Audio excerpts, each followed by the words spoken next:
क्या एक सेलिब्रिटी आपका ट्विन फ्लेम हो सकता है? ओम नमः शक्ति शिवाय guys, welcome back to my channel. क्या आपका दिल किसी ऐसे इंसान के लिए खिंचता है जिससे आपने कभी मिला ही नहीं और वो एक सेलिब्रिटी है? क्या ऐसा हो सकता है एक सेलिब्रिटी और एक नॉर्मल पर्सन ट्विन फ्लेम्स हो? आज हम इसी सच्चाई के बारे में बात करेंगे। ट्विन फ्लेम्स कोई सोशल स्टेटस नहीं देखते, ये कनेक्शन सोल लेवल पर होता है, ना कि फेम, मनी या लाइफस्टाइल पर। इसीलिए थियोरेटिकली एक सेलिब्रिटी और एक नॉर्मल पर्सन भी ट्विन फ्लेम हो सकते हैं, ऐसा बिल्कुल पॉसिबल है। लेकिन यहाँ एक बहुत इम्पोर्टेंट डिफरेंस समझना ज़रूरी है।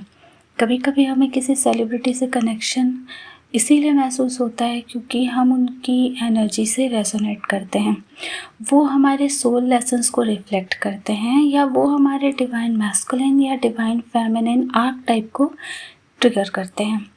इसका मतलब हर अट्रैक्शन ट्विन फ्लेम कनेक्शन नहीं होता है। अगर सच में ऐसा कनेक्शन है ना, अगर सच में कोई ट्विन फ्लेम, किसी का ट्विन फ्लेम सेलिब्रिटी है, तो कुछ साइंस दिखाई देते हैं जो हर ट्विन फ्लेम कनेक्शन जो नॉर्मल टू नॉर्मल पीपल के बीच में होता है, उनके बीच में जो साइंस एंड सिंक्रोनिसिटीज़ होती है वो दिखाई देते हैं।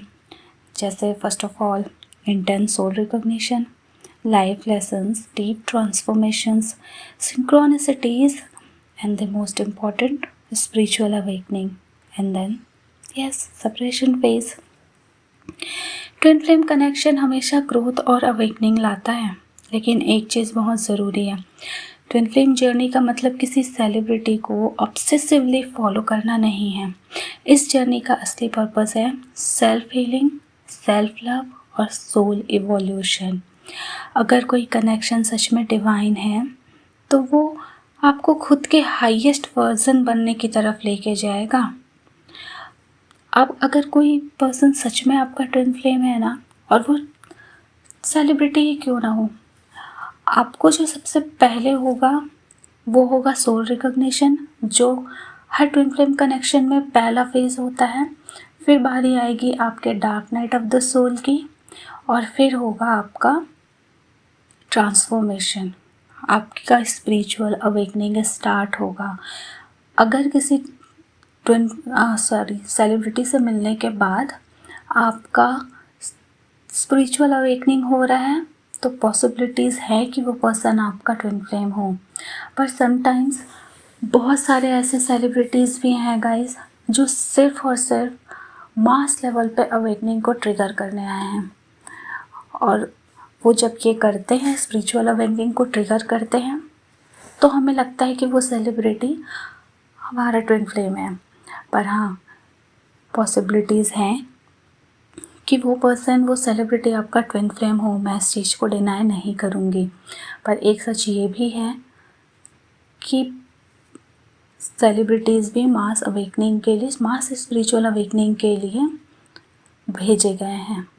फॉर एग्ज़ाम्पल BTS, आप सब ने देखा होगा कि ये सिर्फ 7 मेंबर्स हैं और पता नहीं कितनी हज़ारों लड़कियां हैं जो इन्हें अपना ट्विन फ्लेम मानती हैं। इनफैक्ट मैंने कुछ ऐसे पर्सन्स को पर्सनली एनकाउंटर किया है जो मेल हैं और वो इस एक BTS मेंबर को अपना ट्विन फ्लेम मानते हैं।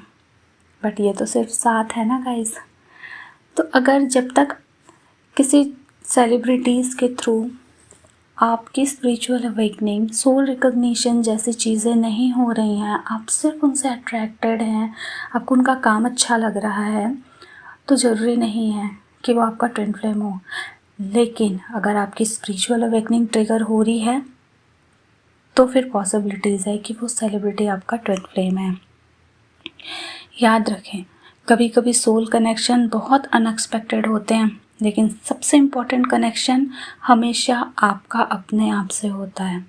अगर आप ट्विन फ्लेम जर्नी पे हैं तो आपको ये पता होना चाहिए कि ये सेल्फ हीलिंग की जर्नी है, और यूनियन तो बाई प्रोडक्ट है। आपके खुद से खुद के यूनियन के बाद, आपका डिवाइन से यूनियन के बाद, आपके डिवाइन मैस्कुलिन के साथ यूनियन हो ही जाता है। तो याद रखें, हीलिंग ऑलवेज कम्स फर्स्ट। इसी तरह की और ट्विन फ्लेम रिलेटेड गाइडेंस के लिए please subscribe. Bye, take care.